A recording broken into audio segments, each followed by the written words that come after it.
SheQuest Podcast is the home of heart-opening dialogues, stories, and experiences for self-identified women on a SheQuest.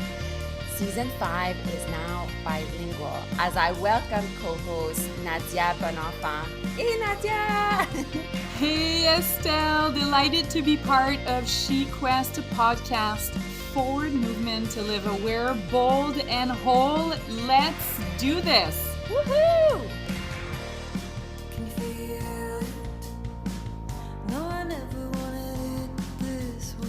Hi, SheQuest. Welcome to SheQuest Podcast with guest. I'm your host, Estelle Thompson. And today on the show, we have such a sweet treat of a human being with us. Joanna Thurlow is the co-founder of Modo Yoga Studios in Halifax, Bedford, and St. John's, Newfoundland. She started baking sourdough bread in 2017, and after many failed attempts, she realized that what her bread making was missing was yoga. By applying the mindfulness techniques she regularly taught and practiced to her baking, she not only improved her loaves, but she saw the natural harmony between the ancient practices of both yoga and sourdough, and the concept of bread, and her yoga retreats were born. She owned her skill as the 2019 bread apprentice at the Old Apothecary Bakery and continues to nerd out on dough on the regular. Jo lives in Shibuktuk, Halifax with her husband and two sweet kiddos. And on a personal note, I want to mention just how embedded I am in Jo for giving me my first ever yoga teaching gig and believing in me when I didn't know my lefts from my rights. I don't know if I know my lefts from my right, but if I can think of like a pillar in my yoga teaching journey, she's really been a huge stepping stone for me. Jo, you're on the show. Hi. Hi, thank you for having me. Oh my for saying goodness. all those nice things. I love it. And just a side note, we've had so many like technical difficulties, and I was like, I'm not giving up. This is not happening. I'm just making this happen. And usually, you know what, like now that I think about it, like sometimes those conversations is like the ones that most need out. It gave me like a chance to kind of warm up and like forget about like the nerves of doing this, you know. It's just like, oh, technical difficulties, story of my life, you know. Yeah. Story of the past year at least. Anyways, here we are. And Jo, I always the first question I always ask my guests is, what makes you feel alive today? Ooh, like after the last year, I kind of feel like we've just been in this like holding pattern, you know, of like waiting and trying to foolishly make plans and and continuously pivot and, you know, do all of these things as is our human nature. But it's really just been waiting, and now I feel like things are actually kind of starting. So this feeling of like new beginnings and new opportunities that's really firing me up right now. I love that. It goes with the season as well. I love that you said foolishly waiting. Well, you know, like we keep trying to like plan things and like control the situation. And I think if there's anything that like a global pandemic really drives home is that we have no control over any of this, right? No, and I love, you know what? I love this concept of waiting. Seriously, like I feel there's lots of waiting that happens, like active waiting in the yoga practice. And maybe I know nothing about bread, by the way, so you'll have to educate me on that. You'll have to educate me. Oh, bread on is that. all waiting. Really? Bread is just, oh my God. Yeah, 99% waiting. Amazing. Maybe that's the title of your show, Foolishly Waiting. Can you tell us just like about yourself, and maybe just more in the context of, you know, yoga and bread, obviously, but who you are like professionally, personally, and like where you grew up and where, like how you got where you got today. And here at SheQuest, we call this kind of my she story. Okay, yeah. So I'm from Newfoundland, from Corner Brook on the West Coast. I mean, I think Newfoundlanders always call Newfoundland home, even though sadly I've lived away from Newfoundland longer than I live there at this point. So yeah, I mean, between graduating high school and going to university and then doing a bit of traveling, I started practicing yoga at what was then Moksha, now Modo Yoga in London, Ontario, while I was doing my master's. I kind of took it for granted that I was going to go into academia and continue on to do my PhD, but I went and did a yoga class and I got hooked, and so my life kind of went in that direction. And having done my undergrad at Dal, I always felt like from day one that Halifax would really, really respond well to a hot yoga studio. So as soon as I finished my master's, pretty much I started working on that goal, and we opened on Dresden Row in 2008. So it's been almost 13 years and been doing the yoga thing. And then in 2017, I've always been interested in food and less so in baking. Certainly now I'm really into baking, but 2017, a friend of mine gifted me a loaf of her sourdough and it was so good. And I was like, oh, it's delicious. Can you give me the recipe? Like not understanding any of the complexity of sourdough. And she was like, okay. So she like wrote out her technique and gave me some of her starter. Like I tried it and it was so bad. Like it was the worst bread that you can imagine.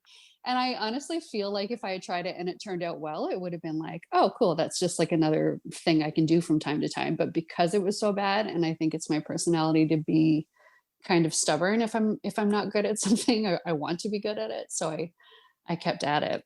Let's just backtrack at the fact that you've owned a business for 13 years, and not just in Halifax, by the way, in Bedford and St. John's and through this past year, 13 years, do you pat yourself on the back?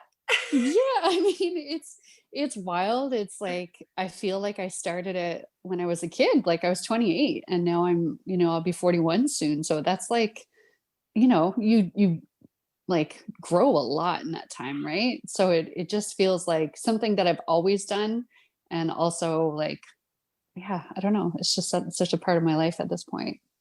Yeah, and I'm just kind of going off tangent, but it's funny as we talk, I'm having these kind of visions, like knowing you from way, since maybe 2010, I've known you.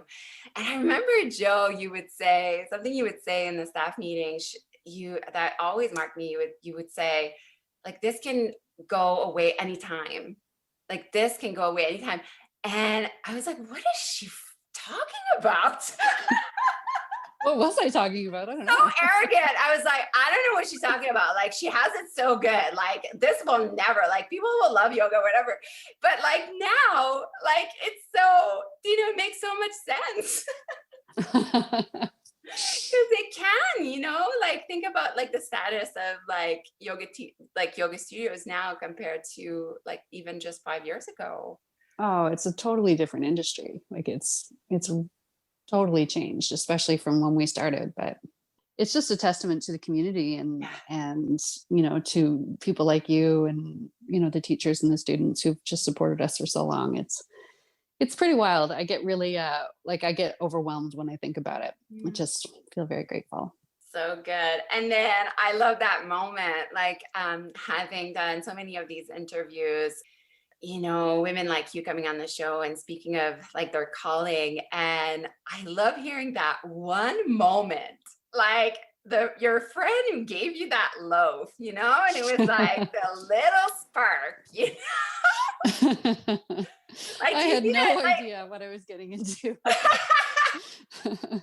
it's like that for me is just wild. Like it's like that one bit of connection and then like everything changed. Really? Yeah.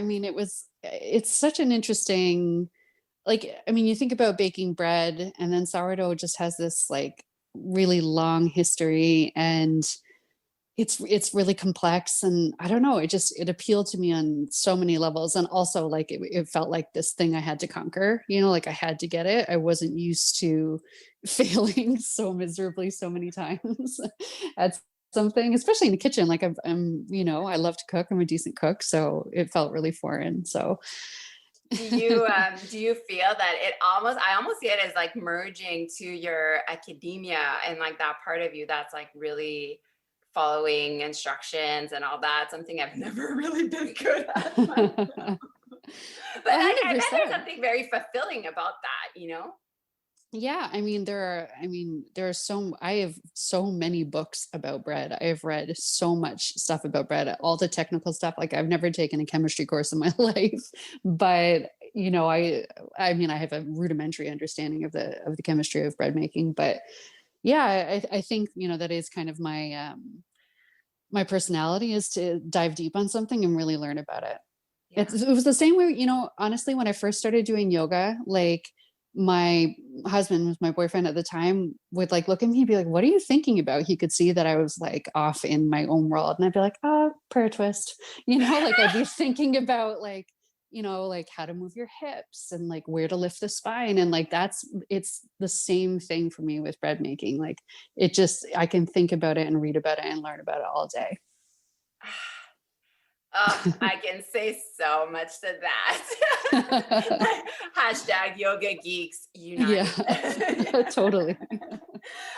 How did you get to merge kind of like yoga and like bread making? Like, I don't know if I was like, I'm kind of new, like I'm not a baker at all.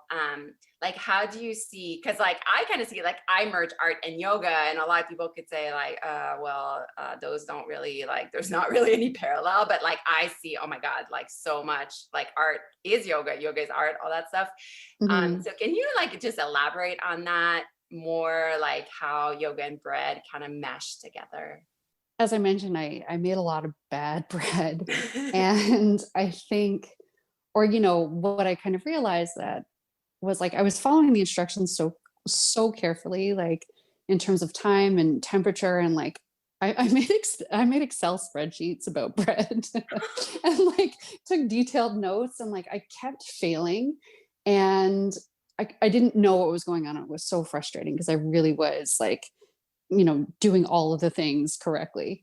And then one day I was dealing with a super sticky dough, which, in hindsight, I realize it's because this formula, this recipe was written by a guy in California who, probably doesn't have 100% relative humidity where he's from. And it's probably a lot warmer and all of these things. So I was dealing with a super sticky dough. I was following the instructions too closely and I wasn't paying attention to what was in front of me.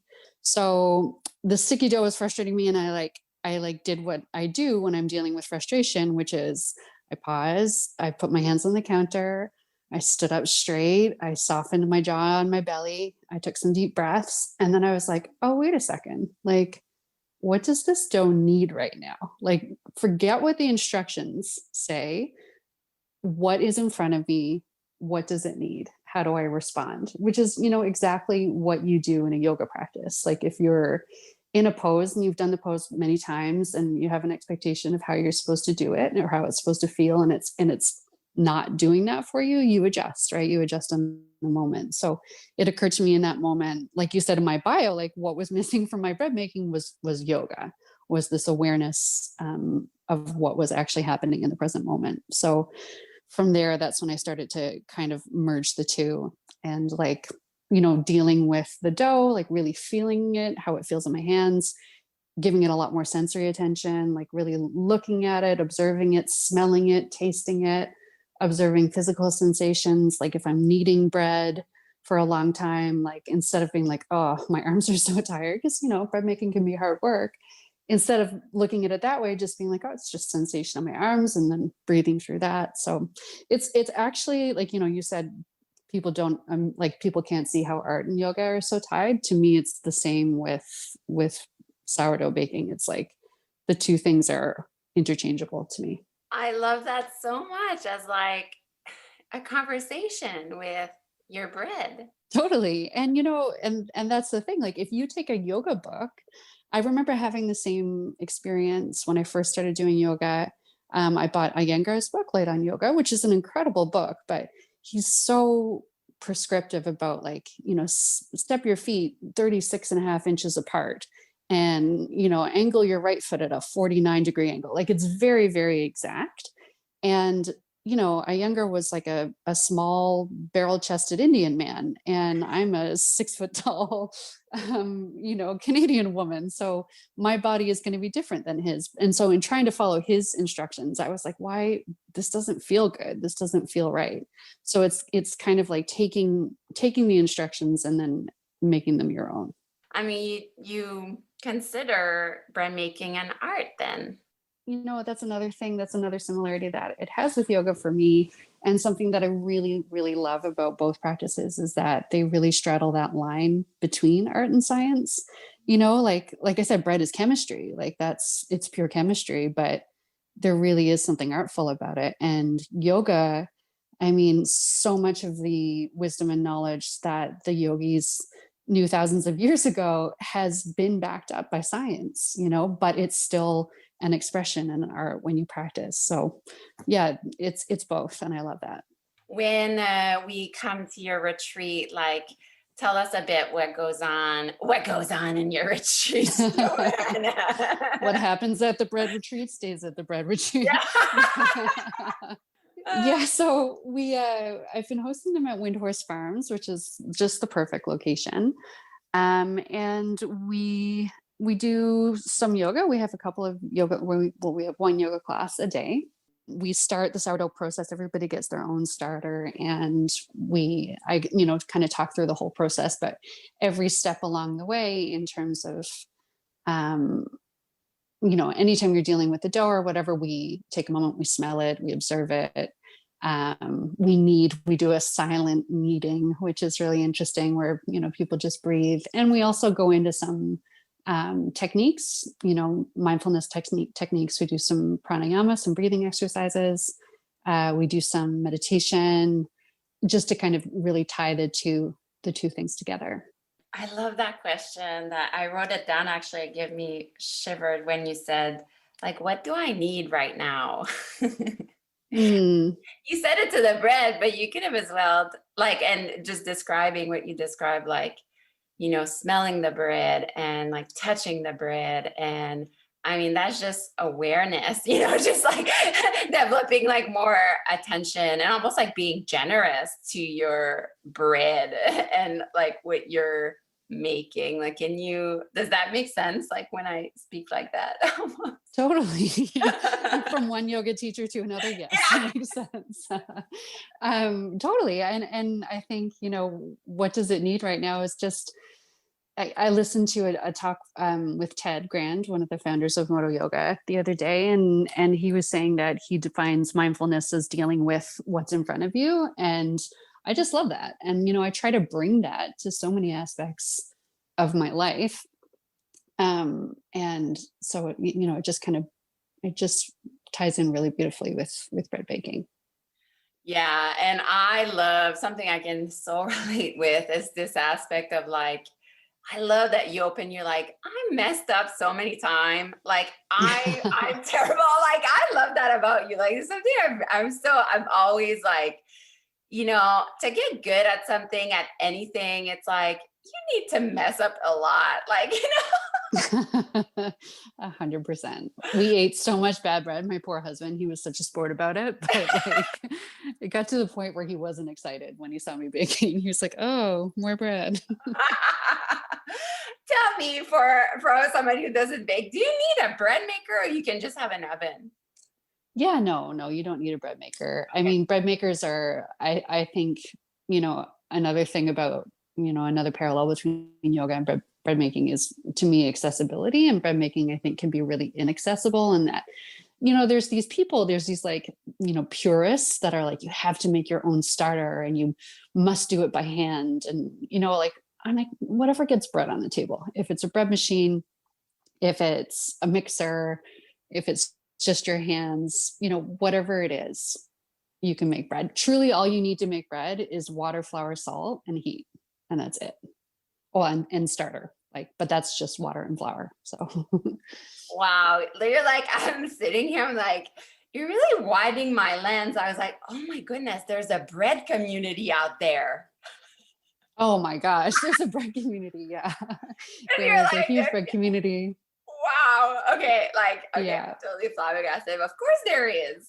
And so where do you fall on, like, are you a purist or are you middle? Like, where are you in the whole? Yeah, no, I'm like, make bread. And even in my retreats, I say, like, this is the technique I'm going to teach you. This is not the right way. Like, there are thousands of other techniques. Bread making is like, humans have been eating bread as long as, making bread as long as we've been around, basically, in some form. And there's bread in pretty much every culture, right? So the way that I teach to make bread is not the right way. It's just a way. So to me, I feel like there is no way to be a purist. Like, I mean, people try. There's definitely like gatekeepers of the sourdough community who are like, you must do it this way. And I'm like, whatever, make what gives you joy and what you like to eat. And I'm seeing all these connections now, like, but like, I feel like I'm not sorry, just talking to myself, but there's almost like an emotional connection to bread.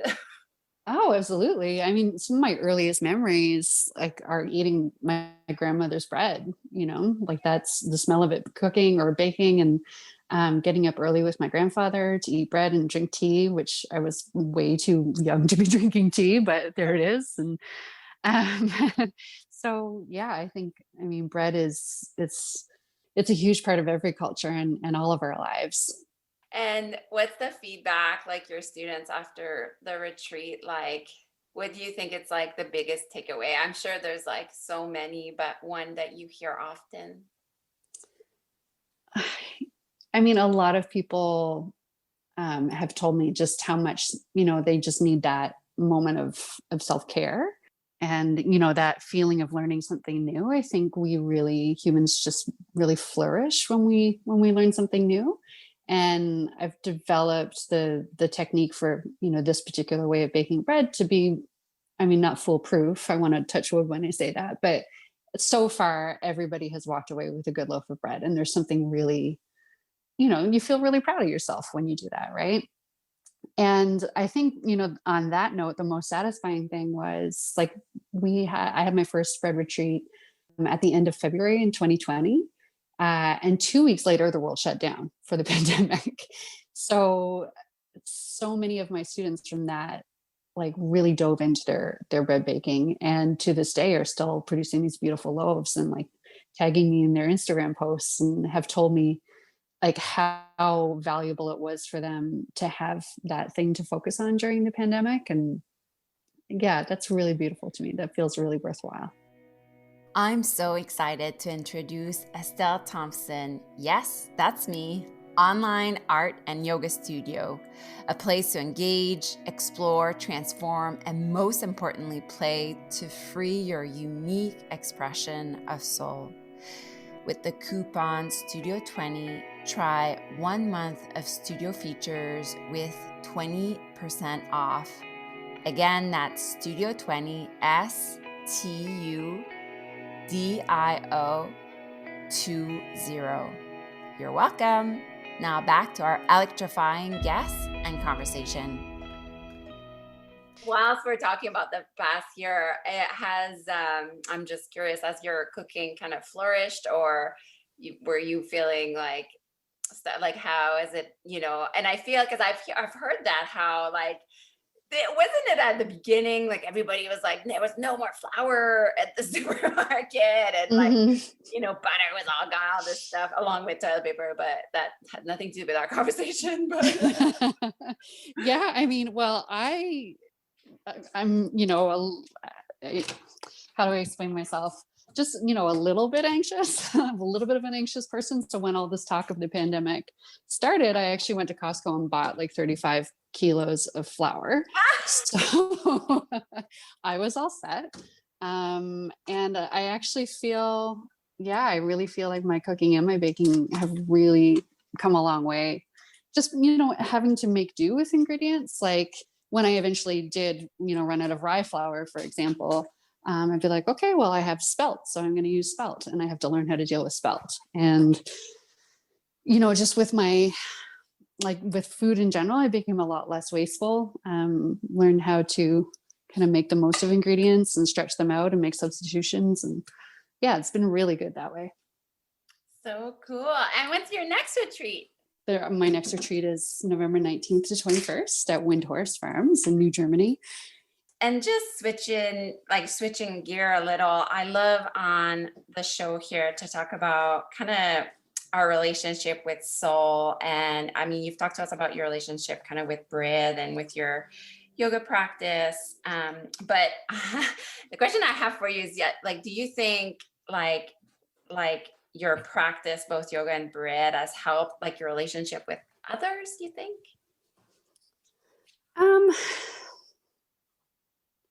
I think, I think when you allow yourself to be yourself, that helps your relationship with others. And I think in pursuing, not just the retreat, but also just allowing myself the time to learn these things, that I did have a moment where I was like, I should be working. I should be, doing stuff for my business or spending more time with my kids or whatever, like that weird guilt that we always get. And, it felt a bit selfish to kind of be pursuing this when, it's really not, I guess, important at the end of the day, but it did feel important to me. And I think that when you take that time, to pursue your passion projects and be yourself, that does help your relationships with other people. Yeah, 100%. I believe that too. And tell us, do you have a favorite personal tool kind of for self growth? I mean, I think probably my most effective tool for self growth does, come from yoga and meditation. And it's just in that, just in, self-awareness. Mm-hmm. And it is not always pretty. Really looking at how you react and respond and behave and what your patterns are, it can be really hard. And sometimes you feel like a real asshole, but if you're willing to take that hard look, I think that's where growth comes. Yeah. And there's something that always comes back from you when I talk to you. It's like you messed up all these lows and you kept up with it. Like just, you could have been like, fuck this, just not doing another breath load ever in my life, you just kept at it. I'm not sure if partly your stubbornness or what, but there's really something to be said about and I can really see that in yoga as well, the stamina and endurance. And I mean, we both love hot yoga so much, but there's something there's a point in the hot room, always you're like, why am I here? Why am I doing this? Yeah. Why did I choose this today? Yeah. Yeah. Well, I mean, I think it is my personality, and I do feel like when somebody's like, oh, I tried sourdough and it was terrible and I threw out my starter, I want to be like, no, keep trying. But it was really fulfilling for me. It was a really fulfilling, process for me, but maybe it's not for somebody else. Maybe they don't care that much, or it's just not their personality. So, I definitely would say, if you're interested, keep trying it. Don't let it defeat you. But it's, maybe it's not for everyone. Same with hot yoga. I totally get it. I think hot yoga is really its own thing, and I love it. And I would encourage people to give it more than one try, to stay a bit open about it. But if it's not working for you, it's not working for you. There's other ways, right? Yeah. Oh, I feel the same with art. I felt, no, it's a tragedy. Try it again. but then at the same time, I'm like, well, it's okay. If it's not their thing, it's not their thing. I'm not, I'm not the boss of you. It's exact. And that's the thing. I think when something has been so fulfilling, you're so passionate about it. Just like you, I have thousands of books on creativity, knowing the ins and out and the psychology of it too, really interests me. And when you go into that and you're like, oh, but it can be this, it's such a personal journey, both in terms of practice and personal development too. I love that you brought the asshole, Oh, she's in there.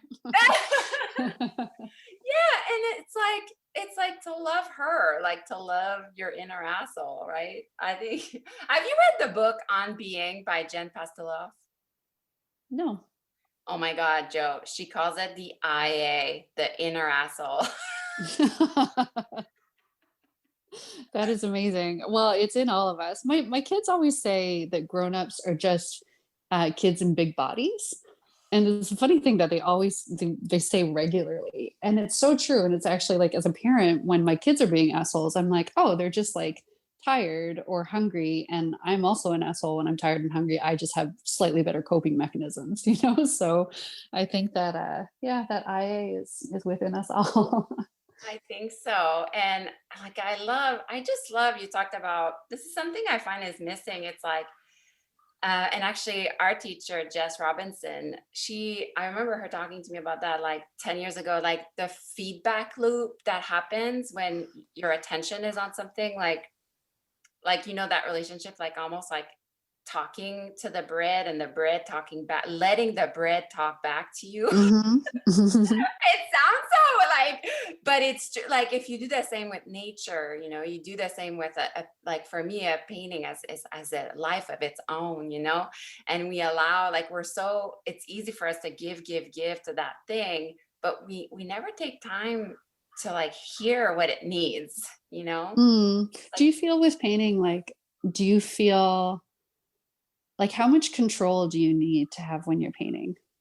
like it's the same. Like I feel like I'm not in control sometimes. Mm, Like and I'm not sure if the same way with bread, but it's like when I make like sometimes I look at paintings, I'm like, did I really make that? Like right. it's almost like not like I know it's me who made it, but it's like, is it really me? Or I've like totally there's a part that's like relentless and like you're obsessed about all the details in it. And then there's another part that's like a complete like surrender and just letting go, like doing its good work, letting it do its good work or something. So do you start with a plan and then just kind of let it go, or do you just like put Yeah, a I usually start with I do have a plan, but a lot of times it doesn't end up the way yeah. I want it. But like so a lot of almost all the times my mistakes have been breakthroughs in a way, like they just make me like kind of go like further kind of into my practice, and and I find that with as you were speaking about bread, like there's the thing like just an acceptance about it, like, oh, this one is good, this one's not good, oh, this one is so good, and then like, oh shit, this one, no, and I thought I had it, and now, oh, I don't have it anymore, so it's a constant like humbling experience. Like art for me is so humbling, uh, Totally. I mean, I think my worst bread is always the one where I'm like trying to control it too much, where I'm like, oh, I need to pick up the kids at 3 and this needs to be in the oven by then or whatever, when it's not ready, but I've forced it, like when I try to exert too much of my like idea of what it needs versus actually just doing what it needs, what it actually needs. it's so cool. Like I've never seen bread that way. Thank you so much. I mean, it's interesting because I wonder if other bread bakers, I mean, I guess everybody feels this way, but anybody who bakes probably has the same experience. But I just wonder, because I see things from a yoga perspective. So I just wonder how that has influenced it. I'm just curious. I love to ask women if they have like soul rituals, like things maybe you do every day, like carving time for soul. Is there little things, or you don't have like, I'm more of a creative, like ritualist, like kind of every day is different, but I'm not sure about you. I really love the ritual of preparing to bake and like cleaning my space and getting my mise en place, like preparing my ingredients, and like that part of it, like kind of before the baking begins, feels really ritualistic to me, and I really enjoy that part. I love that. Just like an actor setting the stage. Yeah. Or, when you set up your yoga practice, you clear your space, you roll out your mat, you light your candle, you do whatever you do, and then you do your practice. Ah, I want to do yoga right now. I know.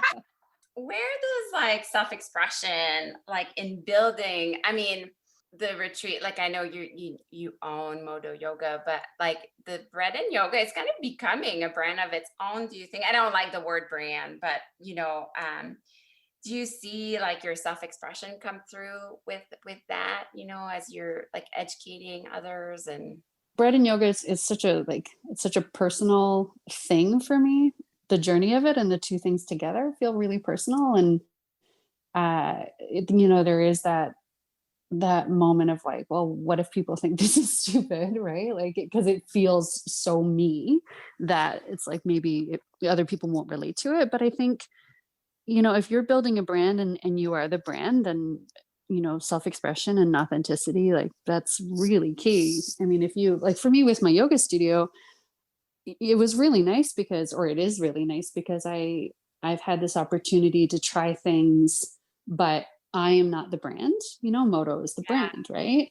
So I can kind of hide behind that. And that was definitely something I really felt very nervous about with my first retreat, was this feeling of like, it's me. Like if I mess this up or it's not good or people don't enjoy it, then it's like, that is me. That has nothing to do with the company or the brand. It's me. Right. So I think it's more vulnerable to do things that way, but it's maybe even more fulfilling too. Mm. Remember when you called me and I was like, Joe, I was like, this is so niche. This is so great. It's so niche. Like, I was like, I don't know if you can say that, but the nicher, the better. yeah, I remember you saying that. And that was really, I think really good advice. Well, it stands out because again, like I'm not a baker. So like I'm just so like, I had never seen it this way. So it's just like opening my world to like another kind of dimension of being a yogi and an artist. It's so cool. And also like as you speak, like just the act of like working the dough with your hands, like just how healing that would be on a like energetic level. It's really, yeah, I really love it. I have like a physical, like a visceral feeling of needing to handle dough. It's a really weird thing, Oh but my I'm like, God, I do. I I have need the dough. same. Oh my God, I have the same with painting. Like I pick up my brush and I swear I feel this huge release. Like I'm so like it's almost like my conduits are so clear to it now that I'm like, oh, thank God. Yeah, That's the same you feel with dough, isn't it? it is. Absolutely. And another thing I always like, not that I've done that in a while, but like traveling, like after I come back from travel, I love to cook something like soup or like roots, vegetables, or like just the act of like cutting and all that. It's always so grounding for me. Mhm. So I bet you like, again, the same thing. And it's hard, right? Like what's the word for it? Like not bread, or how do you say it? For what do you mean? Like Like kneading it or? working the dough, like how Yeah. is there an actual word for that? Like working. Yeah, working the dough is perfect. There are different ways to work the dough. When you like with bread, you need to build gluten structure, right? You need to build strength in that gluten structure so it will rise. And you do that by working it. So yeah, you can knead it, you can fold it, you can stretch it, you can coil it. There's all sorts of different techniques. So cool. I love it. I love it. And so I guess, well, my next question was that, is there a tool you suggest to ground yourself in your body? I think we've just, Yeah. answered our own question. Joe, the last questions are just kind of quick answer. I feel you've already shared so much with us, but are you ready? I'm ready. Do you have a favorite mantra? Yeah, good for you, not for me. I know and it's and supposed to be quick conversely, answer. Where does that come from? I first read it in Amy Poehler. Do you know Amy Poehler, the comedian writer? Yes. Yeah, she's got this book called Yes Please, and she talks about this idea of good for you, not for me, and it's such an effective tool for, like, if you feel yourself like getting judgmental about somebody or something, um or wanting to tell somebody how to do something your way or whatever, it's like a really nice step back. You can be like, no, that's good for you. It's not for me. And it's really like simple and it cuts you out of the equation. And conversely, I really like it for like good for me, not for you. So if I'm worried about, what people think of me or how people are judging me, I can, maybe hope that they're giving me that same grace of just being like, well, that's her thing and it's not my thing. And that's fine. Do you have a favorite flower? Forget me nots. Oh, I love those too. Favorite book that you've read about yoga or bread? Ooh, about yoga or bread. Yoga is probably, oh gosh, there's so many. I'm going to say Be Peace by Thich Nhat Hanh. Mm. And bread, there's this great book, and if anybody's interested in bread, it's called Bread Baking for Beginners by Bonnie O'Hara. And it's just like a really simple, basic book, but I just really love it. And yeah, she's a lovely person. She's a mom, and she wrote this wonderful book, and it's just so reassuring. And it's my favorite for sure. Kind of a bread making 101, I guess. Yes, and it takes you like from like the simplest like yeasted loaf up to like a more like advanced technique of sourdough. You kind of start at the beginning and go the whole way through. It's really cool. And are you a podcast listener? Do you listen? Oh my gosh, yes. Yes. Tell us your favorite podcast then. Yoga is probably Awaken the World, Michael Stone's podcast. Our teacher, may he rest in peace. And food, there is a podcast that I really enjoy called the Sourdough Podcast. But food in general, I would probably say Cherry Bomb. It's this wonderful, it's the only women-centered food podcast in the world or something. That's their tagline. Yeah, it's great.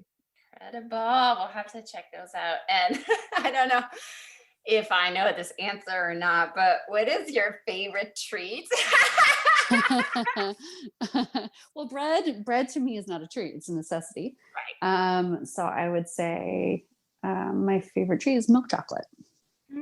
Good one. And I just have a last question. It's a bit of a loaded one, but I have faith in you, Joanna.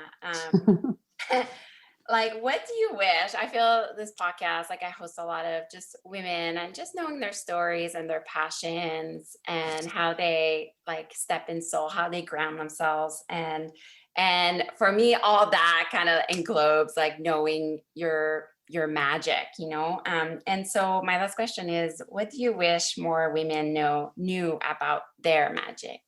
I think a lot of women's magic is held up in the amount of time and energy that we as women spend in worrying about our weight and how we look. And I really wish that women in general, and myself, it's something I work on, is just, accepting who you are and nourishing yourself the way you need to, whether that's physically or emotionally, and moving in ways that make you feel strong and confident and joyful, and just kind of embracing our bodies instead of letting it be something that, like, instead of obsessing over what we're eating or when we're eating or what we're not eating, and standing in front of the mirror and examining every inch or comparing yourself to every other woman in the room. Like, think about how much time and energy that takes. It can occupy so much of that mental and emotional space. And, if you can free yourself of that, how much more creative and productive and open and loving could you be, I love that message so much, Joanna, because we talked about food for the whole podcast. I think it's a great, and I want to share something with you that you probably will not remember, but I remember. Our friend Brittany Firth, she was doing, do you remember she was doing her nutrition, I forget now, or holistic nutrition certificate. And she was going around, she had a questionnaire and she was asking us these questions. I'm not sure. She was like doing a study or something. And And the question was, is there, and she was asking you this, and I was a witness of this. And now you're like freaking out, like, oh gosh, what did I do? Oh God. But she asked you, she asked you, is there a part of your body you would change or something? And you said, no. And I was standing there, I was like, what? But you were like, no. And Brittany too, she was like, what do you mean? Like, she's like, no, I'm happy the way I am. I like, and I was like, oh my God, this is so badass. Well, I was probably having a good day because I certainly don't feel that 100% of the time. But I mean, in general, and don't you feel that with yoga though? Like the things that your body has done for you and how good your body feels. And like, I don't know, like I really love my body. Whoa, I said it. I do. I love my body. And I love my body too. And I love that you brought it, and maybe we could have you again and talk about about body self-love. But thank you so much for like educating me anyways about bread making and all its messages and everything it can teach us along, and merging it with yoga is just brilliant. Well done, Joanna. Well done. Thank you very much. Next up, maybe you're writing your own book. Oh, you never know. My friend, where can we find you and how can we support you? Like if someone listening and they want to go to your retreat in November, like where do we find all that good information? Yeah, so I do have a website. It's breadandyogaretreats.com. I'm also on Instagram as Joe Bakes Stuff. Joe is J-O. And you can also find me through my studio, which is Modo Yoga Halifax. Incredible. So we'll make sure to link all that in the show notes. Thanks so much, Joe. Thank you so much. And I'd also like to just add to that for your listeners, if anybody's interested and they want to join us in November, just when they're filling out the form on the website, just to put in the notes that they heard this. And I would love to offer them a $50 discount. That's incredible, everyone. So they just need to mention that they've heard you on She Quest podcast, yes? Exactly. Yep. Great. Thanks, Joe. You're amazing. Thank you so much. It's been a pleasure.